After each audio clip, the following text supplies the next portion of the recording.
Have you checked your Samsung phone recently and wondered why the One UI 7 update still hasn't arrived? You're not the only one. Many users have been left waiting, even though the update was expected to be one of the most important ones this year. So what caused the delay and what's happening now? Samsung originally planned to release One UI 7 to its latest devices in April 2025, followed by a wider rollout through May and June. That plan made sense and got people excited. But things didn't go as expected.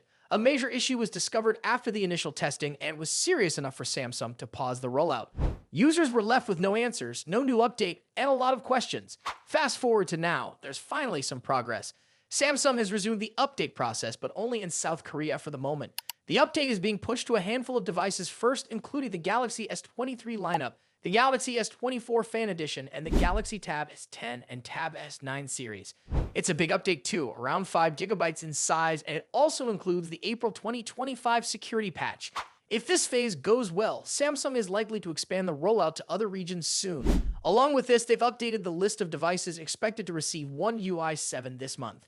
The list includes the Galaxy S24 series, S24, S24 Plus, S24 Ultra, Galaxy S23 series, and older models like the Galaxy S22 and S21 series.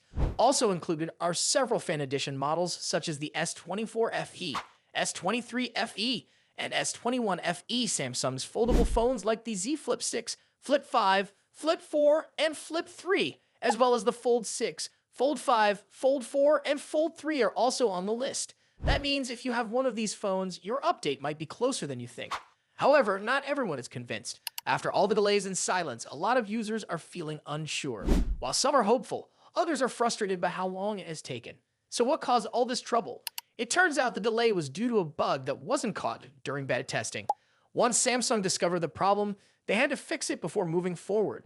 That decision might have been disappointing for users, but it was probably the right one. It's better to wait a little longer than to deal with a broken update that could mess up your phone. Despite the hiccups, Samsung appears to be working hard to make sure the update is now stable. Starting the rollout with newer devices like the Galaxy S23 series makes sense. These are phones that people expect to receive updates first. If everything goes well with these, then older models will follow shortly after. So what's new in One UI 7? The update brings smoother animations, better performance, improved security, and new ways to personalize your phone.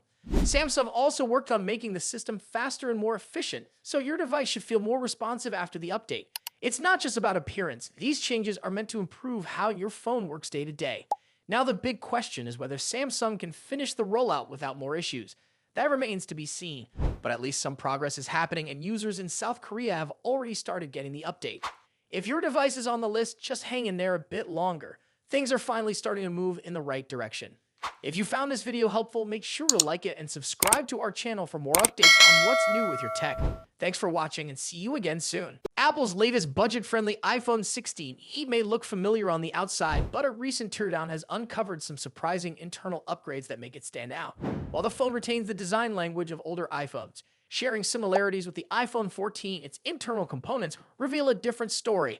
A closer look at the iPhone 16e's internal structure shows a layout that closely resembles the iPhone 15, but with a few key changes. One of the biggest differences is the camera system. Instead of the dual camera setup found on the iPhone 15, Apple has opted for a single 48-megapixel wide lens on the 16e. By removing the secondary lens, Apple has freed up additional space inside the device. This extra space has been put to good use as the teardown confirms the inclusion of a larger battery, a welcome improvement for those prioritizing battery life. Initially, leaks suggested the iPhone 16e would house a 3,961 mAh battery, but the teardown reveals that the actual capacity is slightly higher at 4,005 mAh. This difference may seem small, but any boost in battery life is always a major advantage, especially for users who rely on their phone throughout the day. Apple has also introduced an improved battery removal system that utilizes low-voltage electric current, making battery replacements easier and reducing e-waste. This system, which was first introduced in the iPhone 15, streamlines the process of swapping out an old battery without the use of excessive adhesives, a change that could be beneficial for long-term device maintenance. Another important upgrade is Apple's shift toward in-house modem technology. The iPhone 16e features Apple's C1 chip, their first self-designed 5G modem. This chip combines a 4nm baseband with a 7nm transceiver, which results in improved power efficiency. Early testing suggests that Apple's C1 chip consumes less power compared to the Qualcomm modems used in previous iPhone models. This efficiency gain could contribute to longer battery life and improved overall performance, particularly in areas with weaker signal strength where modems tend to work harder. One area where Apple has chosen not to innovate is Face ID. The teardown confirms that the Face ID module in the iPhone 16e remains unchanged from the iPhone 14. This is not entirely surprising, given that the phone retains the notch instead of adopting the dynamic island found in Apple's higher-end models. This decision is likely a cost-cutting measure, allowing Apple to maintain an entry-level price while focusing on improving other aspects of the phone. Apple's approach with the iPhone 16e suggests a strategy of bringing newer hardware innovations into more affordable devices while keeping external design changes minimal. The larger battery, more efficient 5G modem, and simplified camera system may appeal to users who prioritize battery life and performance over additional camera lenses or cutting-edge design features. For those looking for an iPhone that offers solid battery life, a capable camera, and improved power efficiency, the iPhone 16e could be a strong contender. While it may lack some of the premium features found in Apple's higher-end models, its practical upgrades make it a compelling choice for users who simply want a reliable and long-lasting device. Let me know what you think about the iPhone 16e's upgrades. Do these changes make it more appealing, or do you think Apple should have included more premium features? Share your thoughts in the comments, and don't forget to like and subscribe for more updates on the latest tech used since the Galaxy Z Fold 4, with incremental enhancements over the years. However, a jump to 200 megapixels could completely change the game, bringing sharper images, improved night photography, and a more refined overall experience. This upgrade makes the Fold 7 particularly attractive to users who prioritize camera performance without sacrificing the versatility of a foldable device. Interestingly, this isn't Samsung's first time experimenting with a 200 megapixel sensor in a foldable phone. A special edition of the Galaxy Z Fold, launched exclusively in South Korea and China last year, also featured a similar high-resolution camera. However, that model lacked an under-display camera, a technology that Samsung has been improving in its mainstream foldable lineup.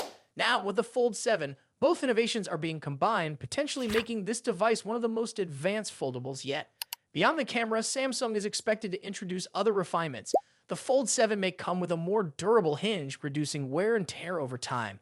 There could also be improvements in the display crease, making the screen look smoother when unfolded. On the software side, enhancements to multitasking and user experience might make this device even more efficient for productivity. However, despite all these expected refinements, the biggest highlight remains the camera.